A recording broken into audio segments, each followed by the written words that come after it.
우리는 하나님을 약속하시는 분으로 고백합니다. 성경은 처음부터 끝까지 약속의 역사이고 신앙이란 결국 그 약속을 믿고 살아가는 여정입니다. 그런데 신앙생활을 오래 할수록 한 가지 질문이 우리 마음 깊은 곳에 남습니다. 왜 약속은 이렇게 많은데 내 삶에서는 그 약속이 잘 열리지 않는 것처럼 느껴질까?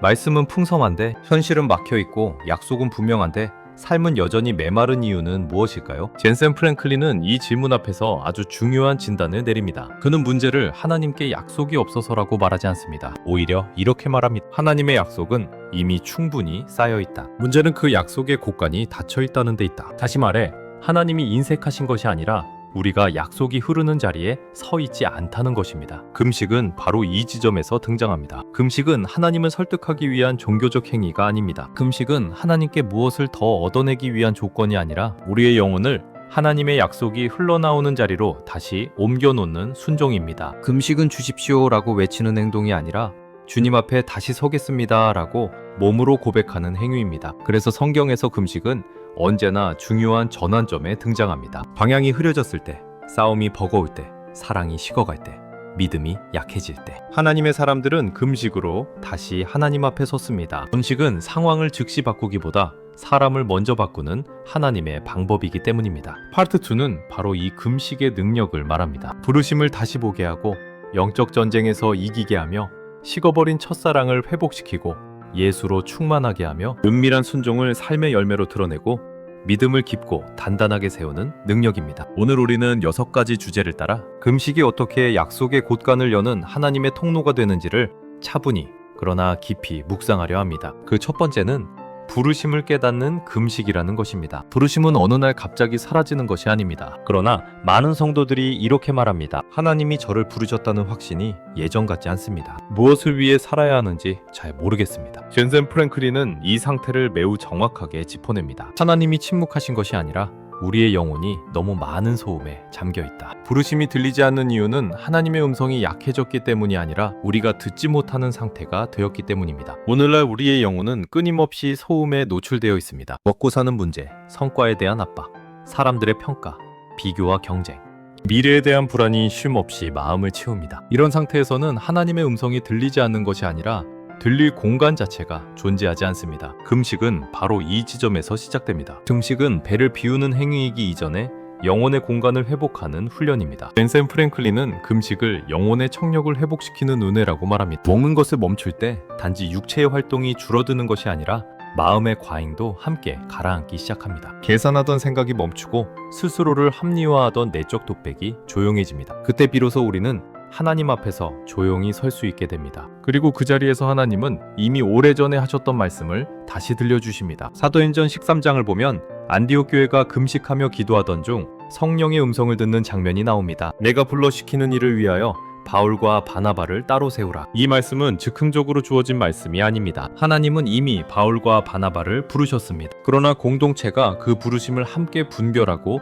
확증하는 자리가 바로 금식의 시간이었습니다. 금식은 하나님의 뜻을 만들어내는 행위가 아니라 하나님의 뜻을 또렷이 알아보게 하는 통로입니다. 금식은 부르심을 다시 정의합니다. 우리는 종종 부르심을 무엇을 할 것인가의 문제로 생각합니다. 그러나 금식 속에서 우리는 깨닫습니다. 부르심은 얼마나 큰 일을 할 것인가가 아니라 누구 앞에 서서 살아갈 것인가의 문제라는 사실을 말입니다. 프랭클린은 이렇게 말합니다. 부르심은 재능의 문제가 아니라 하나님 앞에 얼마나 조용히 설 수 있는가의 문제다. 금식은 우리를 다시 출발점으로 데려갑니다. 처음 하나님이 우리를 부르셨을 때의 자리, 계산보다 순종이 앞섰던 자리, 결과보다 관계가 중요했던 자리로 돌아가게 합니다. 그래서 금식은 앞으로 나아가기 위한 행동이기 전에 다시 돌아가기 위한 음해의 걸음입니다. 부르심은 그 자리에서 다시 살아나고 다시 분명해집니다. 두 번째로는 이기는 영성을 위한 금식이라는 것입니다. 영적 패배는 대개 큰 죄에서 시작되지 않습니다. 대부분은 반복되는 방심과 무뎌짐, 그리고 긴장 없는 신앙에서 서서히 시작됩니다. 젠센 프랭클린은 이 상태를 영적 근육이 약해진 상태라고 부릅니다. 근육이 약해지면 작은 무게에도 넘어지듯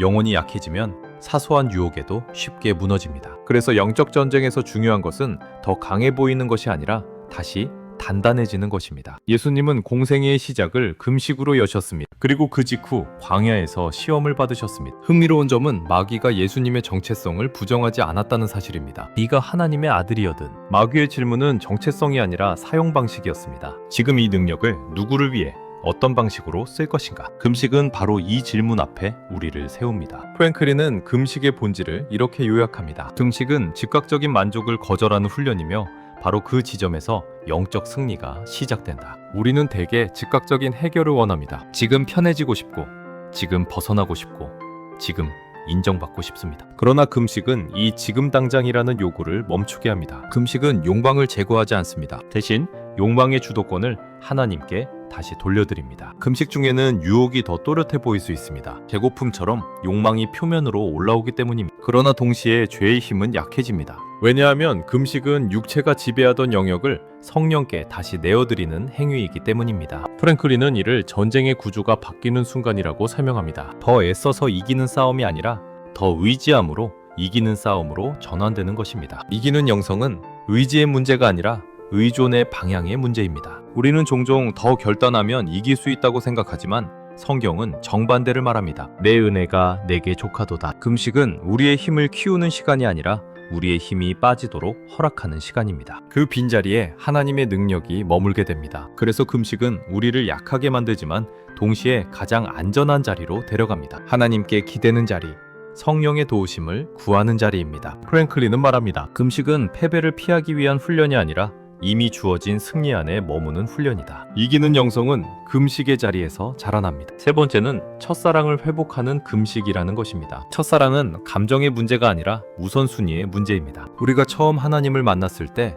신앙은 복잡하지 않았습니다. 계산도 적었고 조건도 많지 않았습니다. 하나님이 좋았고 그분과 함께하는 것이 기쁨이었습니다. 그러나 시간이 지나면서 신앙은 점점 익숙해지고 익숙함은 어느새 감격을 마비시킵니다. 젠센 프랭클린은 이 상태를 이렇게 표현합니다. 우리는 하나님을 잃은 것이 아니라 하나님께 무뎌졌다. 첫사랑이 식어가는 과정은 되게 조용합니다. 예배를 드리지 않는 것도 아니고 기도를 완전히 멈춘 것도 아닙니다. 다만 하나님이 삶의 중심에서 조금씩 가장자리로 밀려날 뿐입니다. 바쁨이 이유가 되고 책임이 핑계가 되며 결국 하나님은 중요한 분이지만 급한 분은 아니게 됩니다. 금식은 바로 이 질서를 뒤집는 하나님의 방법입니다. 금식은 영혼을 불편하게 만듭니다. 배고픔은 우리의 주의를 분산시키고 감정을 날카롭게 합니다. 그러나 바로 그 불편함이 영혼을 다시 깨웁니다. 프랭클린은 말합니다. 금식은 영혼의 감각을 다시 살아있게 만든다. 편안함 속에서는 느껴지지 않던 하나님의 부재가 금식 중에는 분명하게 느껴집니다. 그리고 그 갈증이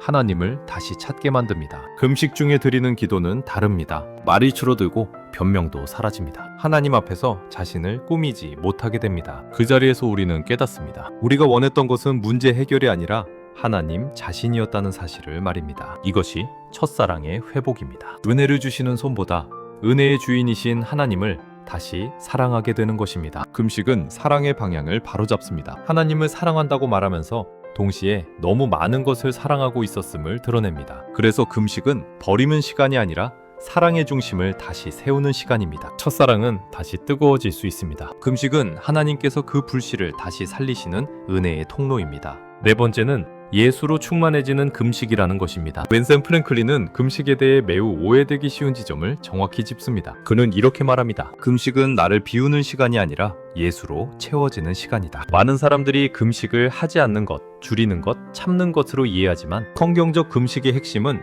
결핍이 아니라 충만입니다. 우리의 내면은 늘 무언가로 가득 차 있습니다. 계획, 염려, 감정, 판단, 상처, 욕망. 예수님이 없는 것이 문제가 아니라 예수님이 설 자리가 없는 것이 문제입니다. 금식은 이 과잉 상태를 멈추게 합니다. 비움은 목적이 아니라 통로입니다. 우리가 비울 때 하나님은 그 자리를 차지하십니다. 금식이 깊어질수록 예수님의 마음이 우리 안에 스며들기 시작합니다. 이전에는 참기 어려웠던 상황에서 인내가 생기고 쉽게 분노하던 자리에서 온유가 나타납니다. 이것은 의지가 강해져서가 아니라 예수님의 성품이 우리 안에서 자리를 잡기 시작했기 때문입니다. 금식은 성령의 열매가 자라날 수 있는 환경을 만듭니다. 프랭클린은 금식을 자기중심적 신앙에서 그리스도 중심적 신앙으로 이동하는 훈련이라고 설명합니다. 우리는 종종 하나님을 이용해 문제를 해결하려 합니다. 그러나 금식은 방향을 바꿉니다. 문제보다 예수님을 먼저 바라보게 하고 상황보다 주님의 뜻을 먼저 묻게 합니다. 예수로 충만해진다는 것은 더 종교적으로 보이는 것이 아닙니다. 더 많은 말을 하는 것도 아닙니다. 오히려 반응이 달라지고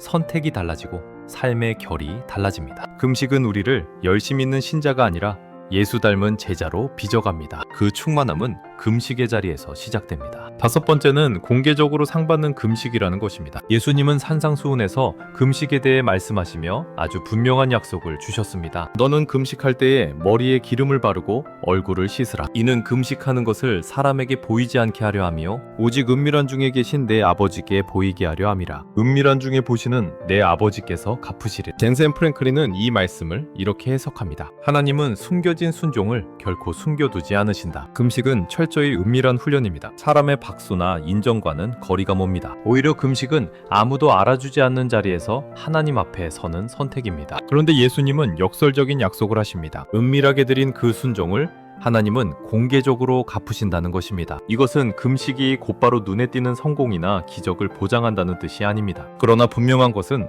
금식의 순종이 결코 공허하게 끝나지 않는다는 사실입니다. 프랭클린은 말합니다. 금식의 열매는 언제나 삶의 자리에서 드러난다. 그 열매는 사람마다 다를 수 있습니다. 어떤 이에게는 막혀있던 길이 열리는 형태로 나타나고 어떤 이에게는 관계의 회복으로 또 어떤 이에게는 마음의 평안과 방향의 분명함으로 나타납니다. 중요한 것은 그 변화 속에서 하나님이 일하고 계시다는 사실이 분명하게 보인다는 점입니다. 금식은 하나님께 삶의 주도권을 다시 맡기는 행위입니다. 우리는 보통 삶을 통제하려 애쓰고 하나님께는 도움만 요청합니다. 그러나 금식은 그 태도를 바꿉니다. 하나님, 이 영역은 제가 붙들고 있겠습니다가 아니라 하나님, 이 영역도 주님께 맡깁니다 라고 고백하게 합니다. 그때 하나님은 그 영역에 개입하십니다. 공개적으로 상 받는다는 것은 사람 앞에서 높아진다는 뜻이 아닙니다. 오히려 하나님이 우리의 삶을 증언해 주신다는 의미에 가깝습니다. 이 길은 내가 인도했다. 이 변화는 내가 만들었다. 라고 하나님이 삶으로 보여주시는 것입니다. 은밀한 금식은 반드시 공개적인 열매로 이어집니다. 하나님은 그 약속에 신실하신 분이십니다. 여섯 번째는 믿음을 키우는 금식이라는 것입니다. 믿음은 안전할 때 자라지 않습니다. 믿음은 오히려 의지할 것이 줄어들 때, 붙들던 손이 하나씩 놓일 때 자랍니다. 젠센 프랭클린은 이 지점을 매우 직설적으로 말합니다. 금식은 믿음을 말이 아니라 구조로 만든다. 고백으로는 믿음을 말할 수 있지만 구조로 드러나는 믿음은 삶 전체를 통해 증명됩니다. 금식은 우리를 불안하게 만듭니다. 배가 고프고 힘이 빠지고 스스로 강하다고 생각했던 부분들이 무너집니다. 그러나 바로 그 지점에서 믿음의 토양이 만들어집니다. 왜냐하면 더 이상 의지할 것이 없을 때 우리는 하나님을 실제로 의지하기 시작하기 때문입니다. 금식은 믿음을 훈련시키는 환경입니다. 성경에서 믿음의 사람들은 언제나 결핍의 순간을 통과합니다. 아브라함은 갈 바를 알지 못한 채 떠났고 모세는 광야에서 모든 확신을 잃었으며 다윗은 약속을 받았지만 오랫동안 도망자의 삶을 살았습니다. 이 공통점은 하나입니다. 그들은 상황이 아니라 하나님의 약속에 매달렸다는 것입니다. 금식은 우리를 바로 그 자리로 데려갑니다. 프랭클린은 말합니다. 금식은 하나님이 실제로 일하신다는 것을 경험하게 만든다. 금식 속에서 우리는 작은 변화들을 보게 됩니다. 기도의 방향이 달라지고 말씀의 무게가 깊어지며 이전보다 하나님께 더 민감해집니다. 이런 경험들이 쌓이면서 믿음은 개념이 아니라 확신이 됩니다. 믿음은 결국 하나님을 얼마나 많이 아느냐의 문제가 아니라 하나님을 얼마나 실제로 신뢰하느냐의 문제입니다. 금식은 이 신뢰를 몸으로 배우게 합니다. 그래서 금식 후에 사람들은 종종 이렇게 고백합니다. 상황이 완전히 바뀐 것은 아닌데 마음이 다릅니다. 이것이 믿음의 성장입니다. 금식은 믿음을 키우는 하나님의 학교입니다. 그 자리에서 우리는 하나님이 여전히 살아계시고 여전히 약속을 지키시는 분임을 경험하게 됩니다. 그리고 그 경험은 어떤 흔들림 속에서도 무너지지 않는 믿음의 뿌리가 됩니다. 오늘 우리는 금식의 6가지 능력을 살펴보았습니다. 그러나 이 모든 내용을 하나로 묶는 중심 메시지는 분명합니다. 금식은 능력을 만들어내는 행위가 아니라 하나님의 약속이 흘러나오는 자리에 우리를 세우는 순종이라는 사실입니다. 하나님은 이미 약속을 준비해 두셨습니다. 부르심의 약속, 승리의 약속, 회복의 약속, 충만의 약속, 열매의 약속, 믿음의 약속까지 그곳과는 비어있지 않습니다. 문제는 하나님께 약속이 있느냐 없느냐가 아닙니다. 문제는 우리가 그 약속의 문 앞에 서 있느냐는 것입니다. 젠센 프랭클린이 반복해서 강조하듯 금식은 하나님을 설득하기 위한 종교적 행위가 아닙니다. 금식은 하나님, 제 삶의 자리를 다시 당신 앞에 놓겠습니다 라고 몸으로 고백하는 믿음의 행위입니다. 그래서 금식은 조건이 아니라 위치의 문제입니다. 약속이 있는 자리로 이동하는 순종입니다. 금식할 때 우리는 중요한 사실을 배우게 됩니다. 하나님은 우리가 강해질 때가 아니라 우리가 충분히 낮아질 때 일하신다는 것입니다. 금식은 우리의 손을 비우고 우리의 계산을 멈추게 하며 우리의 통제권을 내려놓게 합니다. 그 자리에서 하나님은 약속을 열기 시작하십니다. 인간의 능력이 사라질 때 하나님의 신실하심이 선명해지기 때문입니다. 그러므로 사랑하는 성도 여러분, 금식을 부담으로 여기지 마십시오. 금식은 고행이 아니라 초청입니다. 하나님께서 내가 준비해둔 것을 보러 오라고 부르시는 자리입니다. 이번 금식은 무엇을 얻어내기 위한 시도가 아니라 이미 준비된 약속을 믿고 나아가는 믿음의 발걸음이 되기를 바랍니다. 기억하십시오. 금식할 때 약속의 곳간은 열린다. 하나님은 약속을 숨기신 적이 없습니다. 다만 우리가 그 문 앞에 다시 서기를 기다리고 계셨을 뿐입니다. 이제 믿음으로 그 자리로 나아갑시다.